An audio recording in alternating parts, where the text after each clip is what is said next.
Sir chief electoral officer Archana Patnaik வந்துட்டு வாக்காளர் பட்டியலில் விளக்கம் இல்லாமல் எந்த ஒரு வாக்காளரையும் அவங்க ஈஸியெல்லாம் நீக்க முடியாது. இன்ஃபேக்ட் அந்த டிராஃப்ட் வாக்காளர் பட்டியல் நடுவர் 9ஆம் தேதி வந்ததுக்கப்புறம் அவங்க வந்து ஒரு பூத்லையும் டிஸ்பிளே பண்ண வேண்டியிருக்கும். இது எந்தெந்த வாக்காளரை எந்தெந்த காரணத்துக்காக நீக்கிருக்காங்கிறத டிஸ்பிளே பண்ண வேண்டியிருக்கும். அதை நம்ம அப்ஜெக்ஷன் ஃபைல் பண்ணி அதை ரெக்டிஃபை கூட பண்ணிக்கலாம். ஸோ அதில் ஒரு பெரிய லார்ஜ் ஸ்கேல் டிஸ்என்ஃப்ரான்ச்சைஸ்மெண்ட் நடக்குதுங்கிறது அது ஒரு அபத்தமான ஒரு குற்றச்சாட்டுன்னு சொல்லியிருக்காங்க. அதாவது நாங்கள் என்ன சொல்கிறோம்னா, வாக்காளர் பட்டியல் சீர்திருத்த பணி நடைபெறுவது இன்றைக்கு அதிவேகமாக நடைபெறுகிறது. அதனால் மன உளைச்சலுக்கு ஆளாகி பல்வேறு மாநிலங்களே பல பிஎல்ஓக்கள் தற்கொலை செய்து கொண்டிருக்கிறார்கள். இப்போ இன்றைக்கு வந்து டிசம்பர் 4ஆம் தேதி கடைசி நாள். பல மாவட்டங்களில் இன்றைக்கு கிடைத்திருக்கிற தகவல் பாதி 50% கூட ரிட்டர்ன் ஆகலை. அவங்க ஆளுகளை தேடி கொடுக்க வேண்டியிருக்கு. கிராமங்களில் வந்து 1 கிலோமீட்டருக்கு அங்கிட்டு 10 வீடு இருக்குது, இன்னொரு கிலோமீட்டருக்கு அங்கிட்டு 10 வீடு இருக்குது. அங்கே இருக்கவங்க புலம்பெயர்ந்து வேறு எங்கேயும் சென்று விட்டால் அந்த விலாசத்தை கண்டுபிடித்து அவர்களுக்கு தொடர்பு கொள்ள வேண்டியது இருக்குது. இதெல்லாம் 30 நாள் கால அவகாசத்துக்குள்ளே முடியாது. அதுதான் எங்களுடையது. எனவே போதுமான கால அவகாசம் ஒரு 3 மாதம் 2 மாதம் 3 மாதம் வச்சுக்கிட்டா வேண்டிய நபர்களை நன்றாக தீர விசாரித்து சேர்க்கலாம். எந்த ஒரு மனிதனும் தன்னுடைய வாக்குரிமையை இழக்கக்கூடாது என்பதுதான் எங்களுடைய நோக்கம். எனவே தான் தேர்தல் முடிந்த பின்னர் வைத்துக் கொள்ளுங்கள் என்ற கோரிக்கையை வைத்தோம். அவசர கதியிலே வேண்டாம் என்பதுதான் எங்களுடைய கோரிக்கை. 30 நாளில் பண்ணுறதுக்கு இன்றைக்கி ஏன் 5 பேர் தற்கொலை பண்ணிக்கிட்டாங்க. அந்த தற்கொலைக்கு வந்து இவங்க பொறுப்பு எடுத்துக்குவாங்களா? பிஎல்ஓக்கள் வந்து தங்களுக்கு கிடைத்த தங்களோட தாங்க முடியாத மன உளைச்சலால் இப்போ வந்து பார்த்திங்கன்னா அங்கன்வாடி பணியாளர் 12 மணி வரைக்கும் வேலை பார்க்குறாங்க.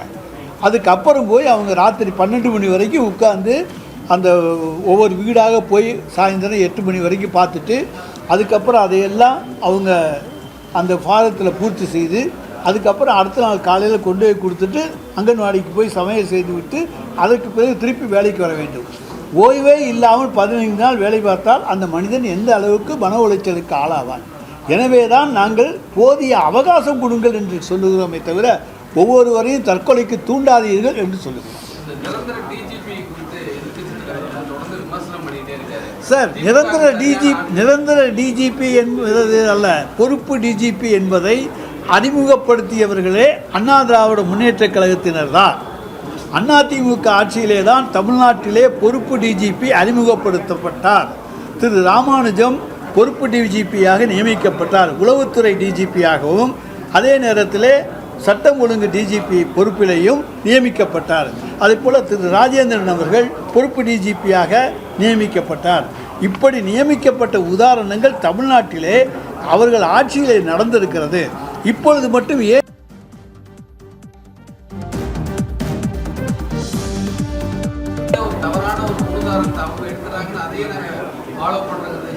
இல்லைங்க? அதாவது என்ன சொல்லுகிறோம், பட்டியல் அனுப்புகிறோம், கேட்கிறோம், கேட்பது பொண்டான பெயர்கள் இல்லாமல் எதிர்வினையான பெயர்கள் அனுப்பப்படுகின்ற பொழுது அதிலே சில மாற்றங்களை செய்து தாருங்கள் என்று கேட்கின்ற உரிமை மாநில அரசுக்கு இருக்கிறது. எங்களுடைய உரிமையைத்தான் கேட்டிருக்கின்றோம். அந்த உரிமையை கேட்பதில் என்ன தவறு இருக்கிறது? அதை 1 2 3 அனுப்பிச்சாங்கன்னா 4 5 6 அனுப்பிச்சாங்கன்னு உங்களுக்கு தெரியாது. அதை பற்றியே பிரச்சனை கிடையாது. திமுக யாராக இருந்தாலும் சரி, எலெக்ஷன் போது எலெக்ஷன் கமிஷன் நினச்சா நாங்கள் இன்றைக்கி போடுற நிரந்தர டிஜிபியையும் மாற்றிக்கலாம். எலெக்ஷன் கமிஷன் நினச்சா இன்றைக்கு நாங்கள் நியமிக்கிற நிரந்தர டிஜிபியையும் அவர்கள் தேர்தல் காலத்திலே மாற்றிக்கொள்ளுகிற உரிமை தேர்தல் ஆணையத்துக்கு இருக்குது. எல்லா அதிகாரங்களும் உண்ட ஒரு ஆணையம் தான் தேர்தல் ஆணையம். அப்போ எந்த கலெக்டரை மாற்றலாம், எந்த சீஃப் செக்ரட்டரியை மாற்றலாம், அல்லது எந்த டிஜிபியை மாற்றலாம். எல்லா அதிகாரங்களையும் வைத்து கொண்டிருக்கிற ஒரு அதிகாரி, பெருமையான ரொம்ப அதிகாரங்களை கொண்டிருக்கிற ஒரு மையம்தான் ஒரு தேர்தல் ஆணையம். அவங்கள்ட்ட வந்து நீங்கள் வந்து இந்நேரத்தான் போடணும்லாம் கேட்க முடியாது. அவங்க நினச்சா மாற்றிக்கலாம். இன்றைக்கி ஒருத்தர் இருக்கார், அவரை மாற்றுறதுக்கு அவங்களுக்கு உரிமை உண்டு.